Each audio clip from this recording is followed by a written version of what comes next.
Nobody wants to lose their money in investment, but it somehow happens. Or does it? अब आप influencer market को ही देख लीजिए। बहुत सारे लोग अब YouTube पे और Instagram पे इन्फ्लुएंसर बनना चाहते हैं, बट हम जो 30 सेकंड की रील देखते हैं, क्या उसके पीछे कोई इन्वेस्टमेंट या कोई टाइम या रिसर्च नहीं होता है? तो जब हम एक छोटी सी वीडियो के पीछे अपना इतना कुछ इन्वेस्ट कर रहे हैं, तो हम ये चीज स्टॉक मार्केट में क्यों नहीं करते हैं? A majority of Indian population face losses in the stock market investment. अगर आप भी उन लोगों में से हैं, तो let's discuss 5 ways how not to lose money in the stock market.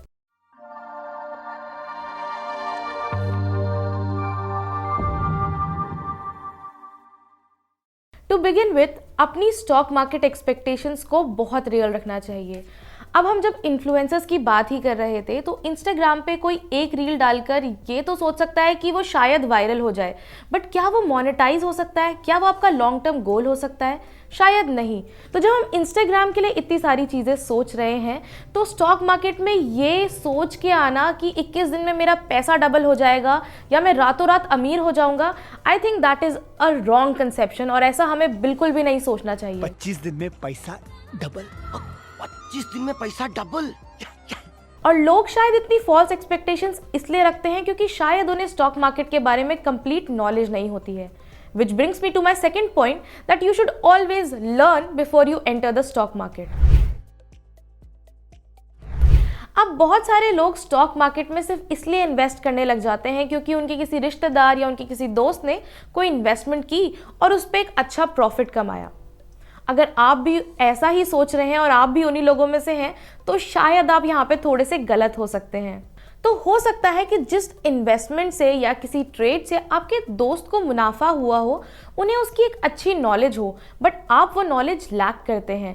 तो इसलिए इम्पॉर्टेंट है कि आप स्टॉक मार्केट के बारे में थोड़ा सा सीखें, रिसर्च करें एंड उसके बाद ही एंटर करें, ताकि आप भी प्रॉफिट्स कमा सकें। बहुत सारे लोग स्टॉक मार्केट में एंटर तो करते हैं, लेकिन उन्हें पता ही नहीं होता कि why they are entering the stock market.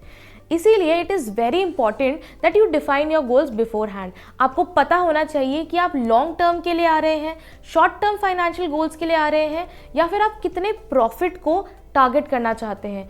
Also you should always keep in mind कि आप कितने कैपिटल के साथ मार्केट में इन्वेस्ट कर रहे हैं। This also brings me to my point कि बहुत सारे लोग ऐसे हैं जिन्हें यही नहीं पता कि वो कौन सी स्ट्रैटेजी पिक करने वाले हैं। दे डोंट नो कि ट्रेडर और इन्वेस्टर दो मार्केट में डिफरेंट टर्म्स हैं। इट इज़ वेरी इंपॉर्टेंट कि आप इन दोनों मेथोडोलॉजीज में थोड़ा सा फ़र्क समझें, ताकि you pick the right strategy and उसके अकॉर्डिंग ही आप अपने गोल्स भी पिक कर सकते हैं।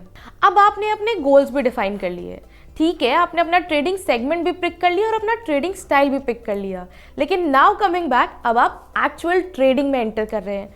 तो क्या आप ये सब सही करने के बावजूद भी क्या चांसेस हैं कि आप कभी कोई लॉस फेस नहीं करेंगे? I think no. In real life also many times हम ऐसा करते हैं कि अपने इमोशंस को ओवर पावर करने देते हैं अपने ब्रेन के साथ, लेकिन जब आप एक्चुअल ट्रेडिंग कर रहे हैं या इन्वेस्टिंग कर रहे हैं, ऑलवेज मेक ऑब्जेक्टिव डिसीजंस। चलिए इसे एक एग्जाम्पल से समझते हैं। आज आपने कोई स्टॉक बाय किया एट 140 रुपीज़। आपने सोचा कि आप थोड़े टाइम तक इन्वेस्टेड रहेंगे एंड एज सून इसका प्राइस 145 पहुंचेगा, आप इस स्टॉक को एग्जिट कर देंगे। अब वो प्राइस 146 पर पहुंच गया है। एट 146 आपने सोचा कि चलो थोड़ा टाइम और होल्ड कर देते हैं, हो सकता है कि ये प्राइस और ऊपर जाए, but the next moment the price comes down from 146 to 135। अब क्या, आप ना इधर के रहे और ना उधर के। तो it is very important in the stock market कि आप अपना ग्रीड थोड़ा सा अलग रखें। इसीलिए इमोशनल डिसीजंस पे डिपेंड ना हो और अपने ब्रेन्स को टेक ओवर करने दें एंड ऑब्जेक्टिव डिसीजंस ही लें। Now coming to my last point, और शायद ये सबसे ज़्यादा इंपॉर्टेंट पॉइंट है जिसे नॉर्मल लाइफ में भी आप इम्प्लीमेंट कर सकते हैं। इट इज़ वेरी इंपॉर्टेंट कि आप अपनी right risk reward management techniques का यूज़ कर रहे हैं। इसका मतलब क्या है? सबसे पहले it is important to define कि आप कितनी कैपिटल के साथ स्टॉक मार्केट में इन्वेस्ट कर रहे हैं। क्या ये आपका प्लान ए है या is it your plan B? Are you using all your savings और is it just a part of it? And depending on that आप कितना रिस्क उठा सकते हैं। अब यही डिफाइन करना कि आप कितना रिस्क ले सकते हैं आपको हेल्प करेगा in deciding the right risk reward management techniques. कहते हैं ना, अपने पैर उतने ही पसारे जितनी आपकी चादर हो।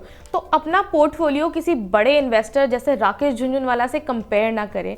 उनका रिस्क लेने का हिसाब कुछ और है और हमारा शायद कुछ और।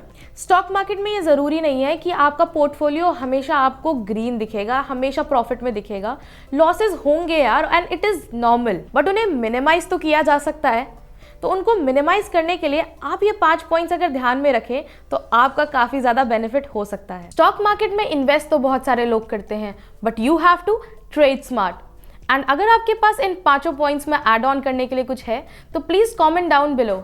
अगर आप trade smart demat account open करना चाहते हैं तो the link is in the description. Also अगर आप चाहते हैं कि हम आपके लिए ऐसी वीडियोस लाते रहें, please hit the like button. Also subscribe to the trade smart channel. Till then, bye bye.